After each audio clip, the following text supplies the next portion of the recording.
Okay, thank y'all for coming out on a cold winter night. I really appreciate y'all being here. Also, just want to say thank you to Brianda for having me so much for today. To talk about sapphic dating, a very fun presentation. Related to dating, I also want to give a special shout out and thank you to all of my exes and women that I've dated that have contributed to the content of this.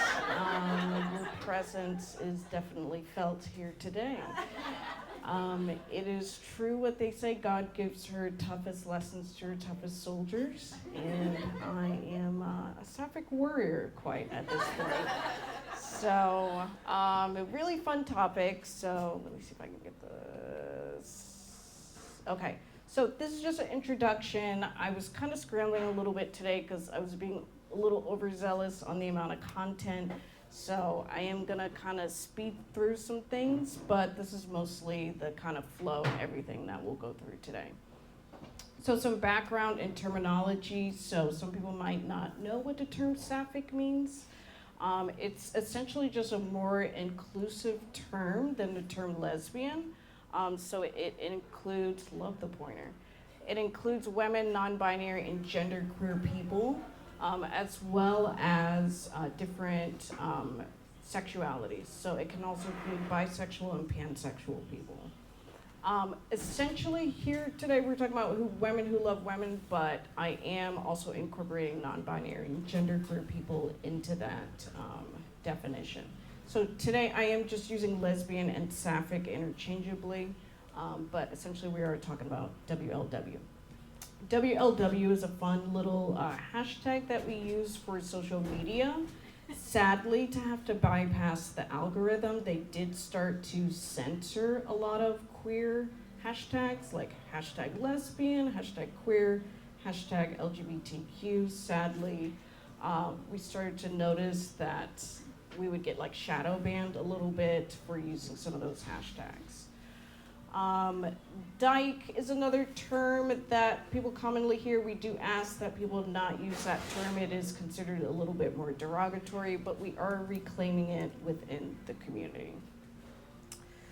So, wait. Okay, so my story. So I am considered a late bloomer lesbian. So I came out a little bit later in life. I was 26, 27, so I'm 34 years old right now. So I've been, 7, 8 years of experience on my resume. Not that much comparatively, but I will say my brother, who's supposed to be here today, he did not make it. I know, brothers. My brother, he's a gay man, and he has been calling me a lesbian since middle school, pretty much. So he has clocked it way long before I did. So the signs were there way early on, I will say. But I don't know, I was in denial. So my coming out story was very uneventful. Nobody was surprised. Literally when I came out, everybody was just like, yeah, we know. So that's a little bit of my story, which I will say, I'm very thankful for that. A lot of queer people, right, don't get that kind of experience. It usually can be very difficult and traumatic to come out, so I am very blessed in that way that I did have that experience. Outside of that, I am a therapist. I've been a therapist since 2016, where I got my master's in clinical mental health counseling. I love being a therapist. It's just one of my greatest life skills. It's probably the thing that I'm most confident of in my life is being a therapist. I love it. And I primarily right now work with BIPOC clients and LGBTQ clients. It's a large part of my caseload. I think I only have like 1 or 2 clients that don't fit that mold, so that is a large part of my caseload. I have been primarily working in a private practice setting, so I am licensed in Georgia and Oregon right now. I'm working on my licensure in New York and the tri-state area, but that is a bit of a mess. But other than that, let's see. been studying psychology, honestly, since like 5th grade. This is just like a topic that I'm very passionate about. Literally, I go to trivia sometimes, and I'm always like, how do people know all these trivia stats and facts? And I realized that while most people were like watching Jeopardy or Bill Nye the Science Guy, like I was reading psychology books, literally, in like 5th grade. So that's a little bit about my background. I'm going the wrong way again. Okay, so a lot of people ask me all the time, so what's it like to date women as another woman? And I really just want to give an accurate representation of that and portrayal of that for everybody. I think everyone thinks sometimes that it is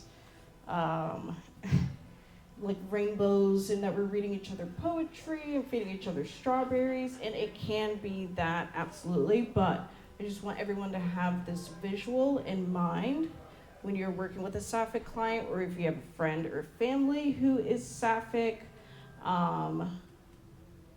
It is an absolute dumpster fire.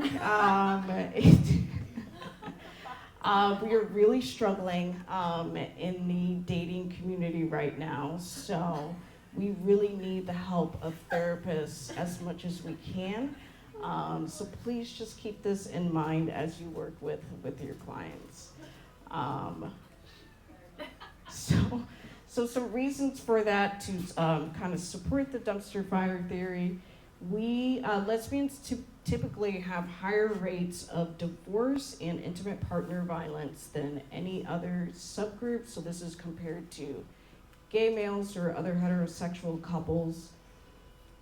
And as a whole, the queer community is 2.5 times more likely to experience depression, anxiety, and substance misuse or alcohol misuse than any other subgroup. Now, I will say there are a lot of nuances to this, especially with the first stat. And I think when people see these stats, especially the first two, their first thought is like, okay, yeah, women are more emotional, so that makes more sense, right?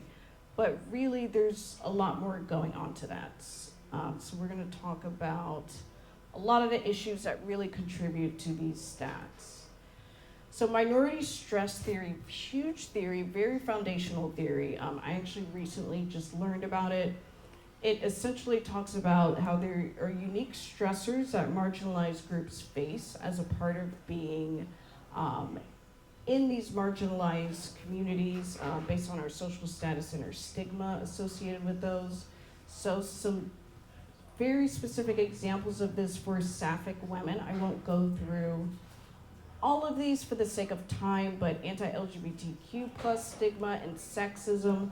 I think a lot of times when we work with queer people, specifically sapphic women, we can kind of just focus on their queer identity, right? But at the end of the day, we are women, right? And we face sexism in our personal and professional life. So it's really important to also keep that in mind. Bullying, harassment, violence, that happens. Rejection, this is probably the biggest one that I see, rejection from family and friends. This could look like either being afraid to come out to your family and friends or already being out to your family and friends and then facing rejection, either like they don't want to talk about your queer relationship, they don't ask you any questions or anything about it, or they try and steer you to kind of more straight dynamics and more straight relationships. Alienation, isolation, lack of women's sexual health. I do have a funny story on that, but for the sake of time, I can't. I know it's a really funny story. Look at my social media, I will share it on my social media. But this is also a really important point, that there is an intersection sometimes of multiple marginalized identities. And so these issues can kind of compound onto themselves. So, for example, if we look at the intersection of sexuality, race, and gender presentation, all these issues kind of compound on one another. So, for example, I am a lesbian, as well as a Black woman, as well as my gender presentation is more mask. So this is a term you'll hear a lot, mask and femme, which is essentially more masculine or feminine presenting people. Another interesting term, I will say I am considered a stud, which I think is a pretty cool term. But stud is exclusive to Black women. So it's Black women who present as more masculine. There is a bit of a stereotype for studs for being players a little bit. We're not, but we're here to break stereotypes. We're not all that way. I'm actually a very sweet and soft stud. So it's, yes. So it's really important to look at all these different marginalized identities and how they can play on one another. For the sake of time, I will move on. Okay, so, no, I already did that. Other way. It's like not clicking. Okay, wait. I got it. Okay, so in these minority stressors, so they are tied to increased prevalence of depression, anxiety, trauma, rejection sensitivity, all of these things. And so what we find is that a lot of this occurs very early on in people's development, often in their teenage years. So whereas straight people kind of get that normal kind of development experience, like that messy, awkward, low stakes phase of dating in like middle school or high school, a lot of queer people don't get that experience, whether it's because they're not out to their family, or there's a lack of options, or they're just not aware. So we do find that there's like a little bit of like emotional stunting that happens early on in their development, and this kind of carries and compounds into adulthood. And that's why they face kind of greater issues in their dating life. With this, so I work a lot with polyvagal theory. I don't know if everyone's familiar with polyvagal theory. Okay, I'm getting a lot of head nods, so good. And so it essentially, it talks about, how your nervous system gets affected a lot, typically by trauma-related stressors, right? So if we look at all these minority stressors, it really affects our nervous system sensitivity. And so another foundation of polyvagal is that we're all really just like seeking a sense of safety with one another, and a sense of safety and connection. And so with relationships in mind, because Sapphic women are kind of facing all of these kind of stressors, relationships can tend to feel a little bit more intense because of that, which leads me to a very iconic term that we like to joke about. So U-hauling. So the joke is essentially, what does a lesbian bring to a second date? And the answer is a U-haul. So it pretty much is highlighting that,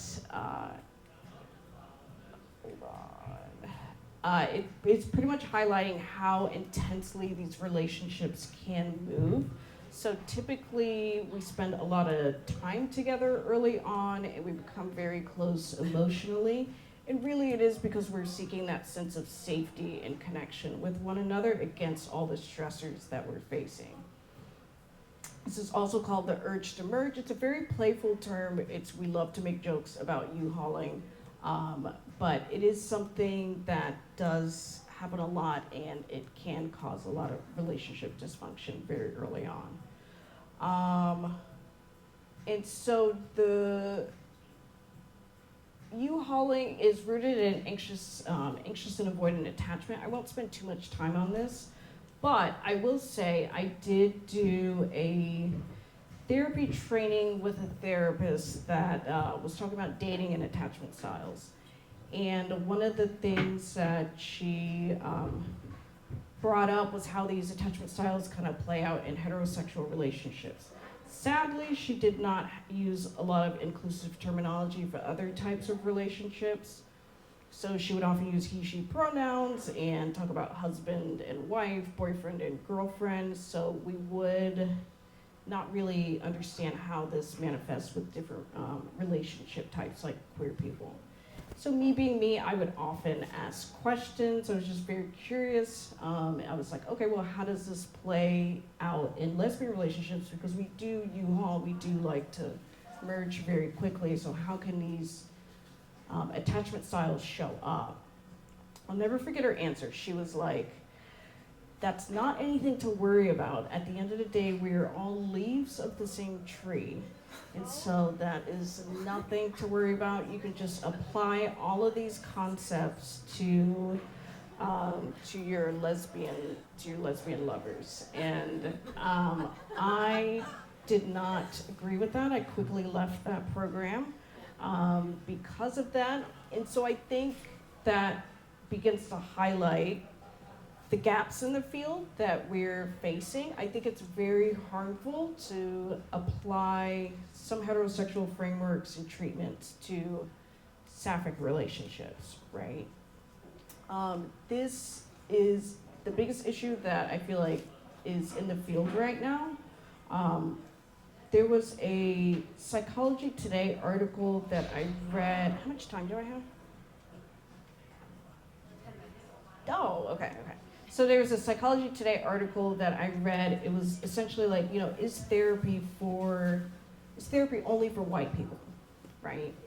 And it kind of highlights this theory because a lot of the theorists and psychologists that came up with a lot of the theories and practices are white men, right? And a lot of the research participants are typically white male and female participants, right? And a lot of them are straight, most of them are straight. So it's like, can you really apply these treatment options to the queer community? I'm not saying no, but I think there are a lot of nuances that we are missing. And I think it's unfair to say that we're all just leaves of the same tree when there are different ways to kind of approach and just different ways that queer issues manifest in dating. So that's probably one of the biggest issues that I see. So because of that, I did a lot of research after that comment. I did a lot of research on spaces or organizations that do research specifically for the queer community. I could not find a lot, sadly. It was very concerning how little I was able to find. But I did recently, I just want to give a plug to I recently started working with Yale on this initiative. They are doing tremendous work. They're taking CBT, which is a huge evidence-based practice, cognitive behavioral therapy, and they are applying that directly to queer people. It is fantastic what they were doing. There's literally, I've not seen anybody kind of doing research like this. So I highly encourage, they are offering trainings for therapists to kind of deal with this issue of applying frameworks to queer people. So I encourage anyone, I think everyone gets access to these slides, right? So you can look into that. They're also doing a study strictly for sapphic women right now in the tri-state area. So if anybody knows or has any clients that might be interested in a training like this, in sessions, so they get free therapy, and I think they get paid for it. I don't know exactly, but I really encourage people to encourage clients to kind of get involved. A lot of clients find like a lot of meaning in being involved in something like this, right? That they're advancing research and contributing to the field. So it is a really cool opportunity. But this is like one of my biggest things right now in the kind of where I'm at just with my leadership and advocacy in the field right now. I really just want to encourage just research, just focusing on marginalized groups. I think that's very important. So, okay, and then so sapphic strengths. So these are sources of strength that I feel sapphic people can sort of rely on to help cope with like the stressors that we face in our daily relationships, right? And just in life in general. I think a lot of well-meaning therapists, when they hear, when they start to work with a queer client, they start to like focus on like the trauma and like the dark side, and they kind of hone in on that and just keep the sessions focused on just that. When it's like really we need to be encouraging our clients to like focus on the strengths and use this and savor our strengths and use that as ways to cope with our stressors, right? So some sapphic strengths that I will talk about, I won't talk about all these, but community connection and support is huge. We love our sapphic spaces. I will say with this, the Lesbian Bar Project is a great organization. Back in the 1980s, we had close to 200 lesbian bars in the US. And since then, and after the pandemic, we dropped all the way down to 20. Just terrible. And just to give you a comparison, gay men have about 804, right? So much less. And this is kind of where sexism kind of plays a part, because what ends up happening is that female business owners get less access to venture capital and less startup costs, startup funding. So a lot of these businesses sadly end up failing just because they're not getting the same access to capital as like male business owners. So the Lesbian Bar Project is trying to help a lot of these businesses and give them access to capital and help them with business plans and all of that. And I think we're up to 32 now as of the last few years. So it is a really cool organization that I would encourage people to kind of be a part of. Chosen family, this is another big one. A lot of my chosen family is here tonight. They kind of like took over that whole back section. They're like not even therapists, and I don't know why. But I even told a lot of them, I was like, this is for therapists, you know, and they're like, no, we're coming anyway. So yes. So chosen family is huge, especially, you know, if people have face rejection in their own family or have family, you know, that have cut them off or anything like that. Chosen family is a huge, huge source of strength. And these are the people who, after our sapphic heartbreaks, we're turning to at like 2 a.m., crying on the phone, you know. They're sending us voice notes, encouraging us. I have a good friend in the back who's been there, who's done that.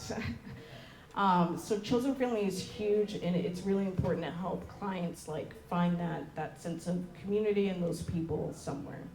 I will say, related to the Lesbian Bar Project, that is something to keep in mind, because since we only have,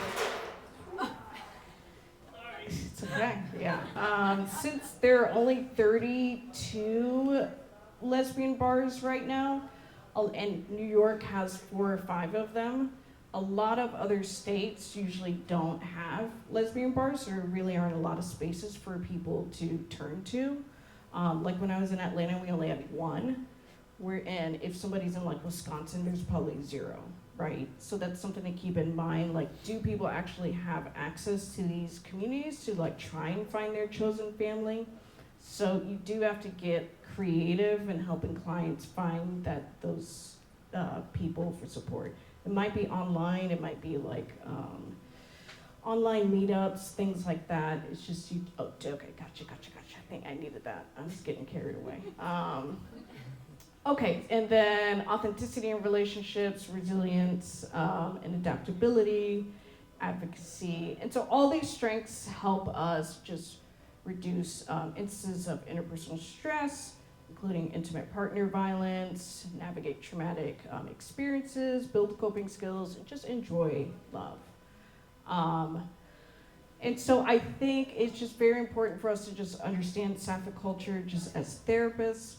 I think the hallmark of a good therapist is to be able to turn anything into therapy. And so sometimes that means, you know, giving up this kind of evidence-based mentality a little bit. So like in the sapphic community, we love tarot, we love astrology.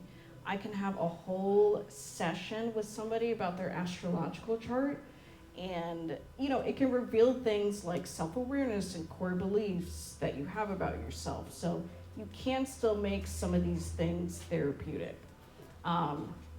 Astrology, I will say, I think it is a big piece in our culture. We love identifying your big 3, which I don't know if everyone knows that. It's like your sun sign, your moon sign, and your rising sign.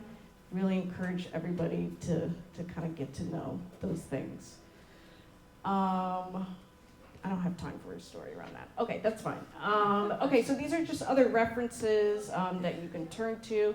Honestly, my brother is a psychologist as well, so he helped me a lot with these references. I wish I could give him a shout out and thank you, but he's not here. So this is my social media right here. So a lot of the content that I was not able to get to today, I am gonna post on my social media page. This is my email, so please, please, please reach out. I love connecting with other therapists. If you wanna have coffee or anything, I'm happy to chat with you. So thank you all so much for having me.